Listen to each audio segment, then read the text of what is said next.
Kembali lagi bersama channel kita semua. Jika Anda suka, jangan lupa komen, like dan subscribe, share juga bila Anda berkenan. Selamat membaca dan mendengarkan. Perintah Kaisar Naga, Bab 3618-3620. Tuan Chen, mengapa Anda menghentikan saya? Saya khawatir Luo Tua tidak akan mampu menanggungnya lagi. Hantu tua Gunung Iblis bertanya pada Dev dengan bingung. Jangan khawatir, tunggu dan lihat saja, kata Dev kepada hantu tua Gunung Iblis. Julius menggunakan formasi untuk meningkatkan kekuatannya secara dramatis. Jika kita menunggu lebih lama lagi, aku khawatir Luo Tua akan dikalahkan. Hantu tua Gunung Iblis tidak mengerti mengapa Dev membuatnya menunggu. Sampai saat terakhir, biarkan Master Lembah Luo menyelesaikannya sendiri. Dev melanjutkan. Hantu tua Gunung Iblis melihat bahwa Dev bertekad untuk tidak membiarkan dia mengambil tindakan, jadi dia tidak punya pilihan selain menyerah, dan kemudian memandang Seymour dengan cemas. Seymour merasakan kekuatan meletus dari Julius dan tidak berani gegabah sedikit pun. Ledakan. Seymour meninju, dan kedua orang itu saling bertabrakan seperti meteor. Di formasi sihir ini, kekosongan bergetar dan riak muncul. Untungnya, ada formasi yang memblokirnya. Jika tidak, seluruh puncak roh darah akan dihancurkan oleh kekuatan pukulan ini. Berdengung. Kedua tinju itu bertabrakan, dan kekuatan tak berujung menyebar dari sekeliling, lalu mengenai formasi, membuat ledakan. Pada saat ini, dalam formasi itu, rasanya seperti akhir dunia akan datang. Bang! Tiba-tiba, tubuh Seymour seperti meteorit, jatuh dengan cepat dari langit, dan kemudian jatuh dengan keras ke tanah. Asap dan debu beterbangan di langit, dan ada lubang besar di tanah, Seymour terjebak di dalamnya. Hahaha. Julius tertawa terbahak-bahak saat melihat ekspresi malu Seymour. Pada saat ini, Seymour berdiri dengan susah payah dengan noda darah di sudut mulutnya.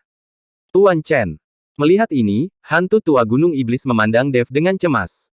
Jika Anda tidak membantu saat ini, Seymour akan benar-benar dihancurkan. Tapi Dev tetap tidak bergerak, ekspresi wajahnya tidak berubah. Dia melihat segala sesuatu di depannya dengan tenang. Tampaknya kemenangan atau kekalahan Seymour tidak ada hubungannya dengan dirinya. Hantu tua Gunung Iblis tidak tahu apa yang dimaksud oleh Dev, tetapi karena Dev tidak berbicara, hantu tua Gunung Iblis tidak berani membantu secara pribadi. Kakak, terimalah nasibmu. Ini adalah takdirmu. Sekarang aku akan membiarkanmu pergi ke neraka untuk menemani murid-muridmu. Julius memiliki ekspresi galak di wajahnya, tetapi kekuatannya masih terus bertambah. Setelah pertempuran ini, Julius pasti akan mendapat serangan balasan dari formasi tersebut. Bahkan jika dia selamat, dia mungkin akan lumpuh. Tapi sekarang saatnya, bahkan jika dia mati, dia masih harus memegang Seymour di punggungnya, jika tidak, dia tidak akan bisa mengaktifkan formasi sihir yang melawan surga ini. Apakah kamu pikir kamu bisa mengalahkanku dengan kekuatan formasi sampah ini? Seymour perlahan mendapatkan kembali ketenangannya, dan tidak ada kemarahan di matanya. Sebaliknya, dia berkata dengan tenang, kamu mendapat bantuan formasi, dan aku juga. Seymour mengeluarkan cakram formasi dari tangannya, dan kemudian mengeluarkan setetes esensi darah, yang dijatuhkan ke cakram formasi. Saya melihat cakram formasi berdengung, dan kemudian memancarkan seberkas cahaya. Bau darah yang kental terus menyebar. Segera, formasi sihir besar muncul dan langsung menelan formasi sihir Julius. Formasinya bersinar dengan cahaya, dan ada darah merah mengalir di formasi.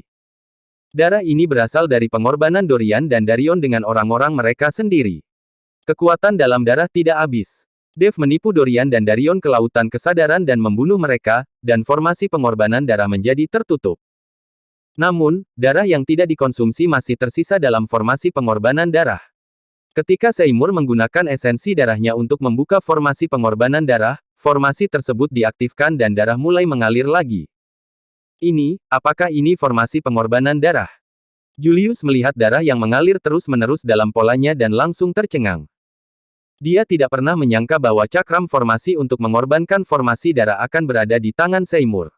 Anda harus tahu bahwa cakram formasi ini adalah sisa dari perang antara dewa dan iblis. Seymour memandang Julius dengan dingin, dan kabut darah di sekitarnya terus mengalir ke tubuhnya. Ini adalah kekuatan dalam formasi, dan segera kekuatan Seymour meningkat pesat. Dan kekuatan Julius menurun dengan cepat karena dia tidak mendapat restu dari formasi. Julius panik, Tetapi melihat pola formasi muncul di sekelilingnya, dia tidak punya cara untuk melarikan diri. Kakak, aku salah, mohon maafkan aku. Julius mulai memohon belas kasihan lagi. Jika dia tahu bahwa Seymour memiliki cakram formasi pengorbanan darah di tangannya, dia tidak akan pernah membuka apa yang disebut formasi bantalan surga. Pergilah ke neraka dan mohon belas kasihan dari para murid lembah roh darah yang kamu bunuh itu. Seymour terbang dan menamparkan wajah Julius. Bentak. Tamparan ini membuat Julius terjatuh ke tanah. Seymour tidak berhenti, dia mengejarnya, meraih kerah Julius dan menamparkan dari kiri ke kanan. Seymour sedang melampiaskan amarahnya. Lusinan muridnya dibantai oleh Julius. Hanya Seymour yang mengetahui kemarahan ini. Seymour menggendong Julius dan menghajarnya dari langit hingga ke tanah. Julius tidak memiliki kemampuan untuk melawan sama sekali. Melihat pemandangan ini, hantu tua Gunung Iblis menghela nafas lega, dan dia juga mengerti mengapa Dev tidak membiarkan dia mengambil tindakan. Ternyata Dev mengetahuinya dengan baik dan mengetahui bahwa Seymour pasti tidak akan dikalahkan. Dalam formasi pengorbanan darah, Julius dipukuli hingga sangat parah. Namun, Seymour tidak membunuhnya, bukan karena Seymour tidak ingin membunuhnya, tetapi dia ingin Julius menjadi lebih sengsara. Seymour meraih kerah Julius dan mulai menghajarnya hingga jatuh. Murid dari puncak roh darah, melihat Julius seperti itu, mata mereka melebar dan mereka bahkan tidak berani mengeluarkan kentut. Tetua dari puncak roh darah juga terlihat sangat jelek, matanya penuh kepanikan. Saya tidak tahu berapa lama, tapi Julius hanya punya satu nafas tersisa. Seymour perlahan melepaskannya, dan Julius jatuh ke tanah dengan bunyi letupan. Saat Seymour menyingkirkan cakram formasi pengorbanan darah perlahan menghilang. Melihat Julius dengan hanya satu nafas tersisa, Seymour sepertinya tidak memiliki belas kasihan di matanya. Sekarang Seymour tidak lagi menganggap Julius sebagai adik laki-lakinya. Kakak, tolong. Julius muntah darah dari mulutnya dan ingin memohon belas kasihan ketika dia akan mati. Ini menunjukkan bahwa orang ini memiliki keinginan yang sangat kuat untuk hidup. Sayang sekali Seymour tidak akan membiarkannya hidup. Seymour mengangkat kakinya dan menginjaknya tanpa ragu-ragu. Engah. Tubuh Julius langsung berubah menjadi genangan daging, dan bahkan jiwanya pun musnah karena tendangan ini. Setelah membunuh Julius, Seymour terjatuh ke tanah seolah-olah kekuatannya telah terkuras seketika. Murid-muridku, kalian dapat beristirahat dengan tenang. Seymour mengangkat kepalanya dan berteriak. Julius sudah mati, dan murid-murid puncak roh darah gemetar ketakutan di mata mereka. Sekarang Julius sudah mati, selanjutnya, giliran mereka. Mereka baru saja melihat kekuatan Seymour dengan mata kepala mereka sendiri. Dengan tambahan hantu tua Gunung Iblis, tidak mungkin mereka bisa menjadi lawan. Luo tua, apa yang harus kita lakukan terhadap murid-murid puncak roh darah ini? Hantu tua Gunung Iblis bertanya. Jika Seymour berkata bunuh, dia akan mengambil tindakan tanpa ragu-ragu. Untuk sesaat, semua murid puncak roh darah memandang Seymour, hidup mereka bergantung pada kata-kata Seymour. Melihat para murid di puncak roh darah, Seymour berdiri perlahan. Sekarang Julius telah mati, apakah kalian bersedia mengikutiku ke lembah roh darah untuk menghidupkan kembali kejayaan lembah roh darah? Seymour bertanya pada murid-murid puncak roh darah itu. Para murid puncak roh darah ini berasal dari sekte yang sama, jika Seymour dapat membawa mereka kembali ke lembah roh darah, mereka akan mampu beradaptasi sepenuhnya dengan lembah roh darah hanya dengan sedikit perubahan dalam metode budidaya mereka. Tidak ada seorang murid pun di lembah roh darah sekarang. Jika kita mengolahnya sedikit demi sedikit, itu akan memakan banyak waktu. Sekarang murid-murid puncak roh darah ini sudah siap, jadi Seymour ingin membawa mereka kembali ke lembah roh darah. Mendengarkan kata-kata Seymour, para murid puncak roh darah semua tercengang, mengira mereka salah dengar. Mereka mengira meskipun Seymour tidak membunuh mereka, dia akan menghancurkan mereka dan membiarkan mereka mengurus diri mereka sendiri. Tapi mereka tidak menyangka Seymour akan membawa mereka ke lembah roh darah. Terima kasih Tuan Lembah Luo, saya bersedia mengikuti Tuan Lembah Luo sampai mati. Tetua dari puncak roh darah bereaksi paling cepat dan berlutut di depan Seymour untuk menyatakan kesetiaannya. Melihat ini, murid-murid puncak roh darah lainnya juga berlutut dan menyembah. Orang-orang ini bersedia mengikuti Seymour ke lembah roh darah. Bagaimanapun, lembah roh darah adalah jalan yang benar, dan puncak roh darah didirikan oleh Julius sendiri setelah dia pergi. Oke, kalian semua bangun. Seymour mengangkat tangannya dan membuat semua murid puncak roh darah bangkit. Tuan Chen, terima kasih banyak karena mengizinkan saya membalas dendam para murid Lembah Roh Darah. Hutang Lembah Roh Darah kami kepada Tuan Chen tidak akan pernah terbayar sepenuhnya. Seymour berjalan ke arah Dev dan hendak berlutut saat dia berbicara. Jika bukan karena Dev, Seymour tidak akan pernah tahu bahwa Julius yang melakukan ini. Tuan Lembah Luo, sama-sama. Dev buru-buru mendukung Seymour. Tuan Chen, sekarang Luo tua telah membalas dendam, kita harus segera kembali. Lagi pula, ada orang di mana-mana yang mencari keberadaan Anda. Kata hantu tua Gunung Iblis. Tuan Lembah Luo, hantu tua, kalian berdua kembali dulu saja ke Lembah Roh Darah. Saya ingin berjalan-jalan di puncak Gunung Iblis Surgawi untuk melihat apakah saya dapat menemukan batu iblis surgawi. Selain itu, aku juga ingin pergi ke Gua Penelan Iblis untuk melihat petualangan apa yang dialami Preston di sana. Dev berkata pada mereka berdua. Tuan Chen, saya akan menemani Anda. Kedalaman Gunung Iblis Surgawi sangat berbahaya, terutama Gua Penelan Iblis. Saya khawatir Anda dalam bahaya. Kata hantu tua Gunung Iblis.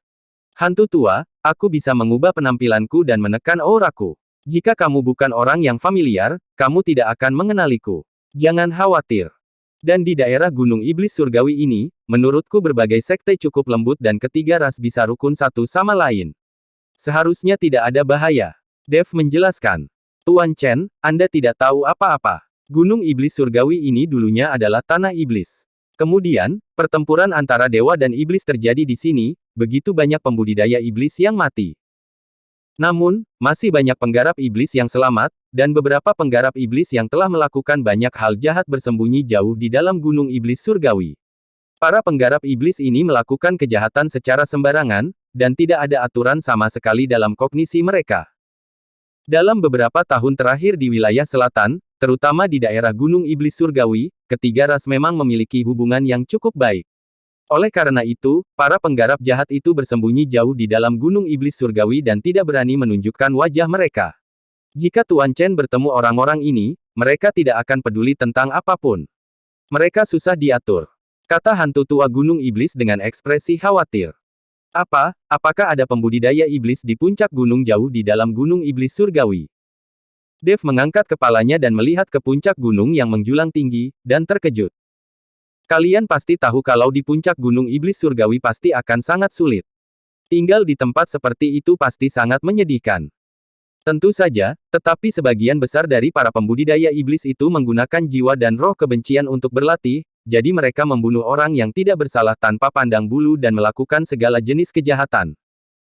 Justru karena ada bagian dari para penggarap iblis sehingga kami para penggarap iblis dianggap sebagai iblis oleh orang lain, dan semua orang berteriak untuk membunuh penggarap iblis. Faktanya, hanya karena kemampuan para penggarap iblis kami, para penggarap iblis bukanlah tipe orang yang membunuh tanpa pandang bulu. Konsep Dharma berbeda dengan para kultivator abadi lainnya, sehingga mereka disebut penggarap iblis.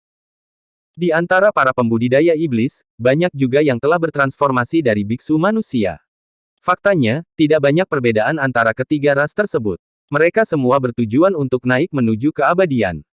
Hanya saja setelah perang antara dewa dan iblis, para penggarap iblis menjadi tikus jalanan. Tidak peduli siapa mereka, selama mereka adalah penggarap iblis, mereka didefinisikan sebagai orang jahat. Hantu tua Gunung Iblis menghela nafas, terlihat sangat tidak berdaya. Bersambung.